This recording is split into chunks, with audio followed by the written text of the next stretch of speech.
வாழுகிற காலத்திலே ரசிகர் மன்றமாக இருந்த இந்த இயக்கத்தை ஒரு ரசிகர் மன்றத்திற்கு ஒரு கொடியை அறிமுகம் செய்து தந்த மகத்தான தலைவர், தொலைநோக்கு பார்வையோடு இந்த கொடியை அறிமுகப்படுத்திய தலைவர், சிவப்பு கொடியின் ஒரு கருத்து உருவாக்கம். இந்த சிவப்பு நிறம் என்றால் ஜாதி, மதம், இனம், மொழி கலந்து ரத்தத்தால் நாம் அனைவரும் சமம் என்பதை நினைவுபடுத்துவதற்காக, அறிவதற்காக ஒரு கொள்கை பிரகடனத்தை உருவாக்குவதற்காக அந்த கொடியிலே ஒரு சிவப்பு நிறத்தை அறிமுகப்படுத்தினார். இடையிலே ஒரு மஞ்சள் நிறம், தமிழகத்திலே ஒரு ஒளிமயமான ஒரு தமிழகத்தை உருவாக்க வேண்டும், ஒரு மங்களகரமான ஒரு தமிழகத்தை உருவாக்க வேண்டும், ஒரு தொலைநோக்கு பார்வையோடு மஞ்சள் நிறத்தை உருவாக்கிய தலைவர்.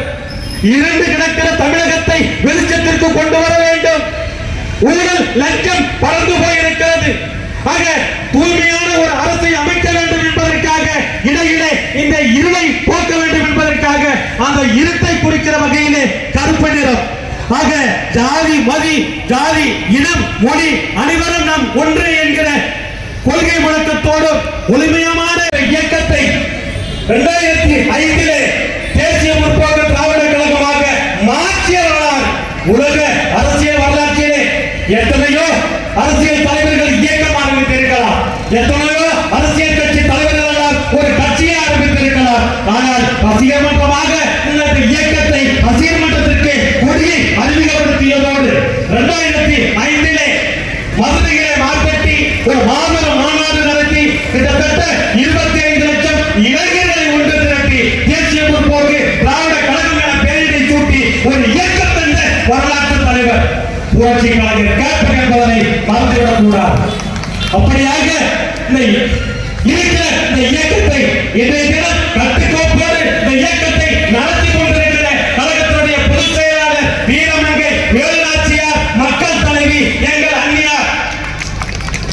எத்தனையோ அரசியல் தலைவர்கள் தமிழகத்தில் இருந்தாலும், உலகத்திலே எத்தனை அரசியல் தலைவர்கள் இருந்தாலும், இந்திய துணைக்கண்டத்திலே எத்தனை அரசியல் தலைவர்கள் இருந்தாலும், ஒரு மாபெரும் பெண் ஆண்மையாக இன்று தலைவர் இல்லாத ஒரு இடத்திலே தேசிய முற்போக்கு திராவிட கழகத்தை சுமந்து, ஒருபுறம் இயக்கத்தை சுமந்து, ஒருபுறம் குடும்பத்தை சுமந்து வரலாற்று சிறப்புமிக்க ஒரு மாபெரும் வெற்றிகளை போட்டுக் கொண்டிருக்கிறார் எங்கள் அந்நியார் என்று சொன்னால், இந்தியாவில் இருக்கக்கூடிய ஒட்டுமொத்த அரசியல் தலைவர்கள் சொல்லிக் கொண்டிருக்கிறார்கள்.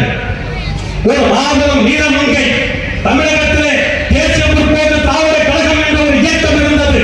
தலைவர் கேப்டன் அவர்கள் மறைந்துவிட்டார். இந்த இயக்கம் அவ்வளவுதான் என்கிற பேச்சோடு பல்வேறு அரசியல் தலைவர்கள் கூறிக்கொண்டிருந்த போது இந்த இயக்கத்தை வழிநடத்துவதற்கு ஒரு மாபெரும் ஆளுமையாய் எங்கள் அந்நியார் அவர்கள் இருக்கிறார் என்பதை பறைசாற்றுகிற வகையிலே இந்த இயக்கத்தை ஒரு மாபெரும் ஆலமரமாக, பெரும் மாபெரும் சக்தியாக இந்த இயக்கத்தை காத்து வருகிறார் எங்கள் அந்நியார் அவர்கள்.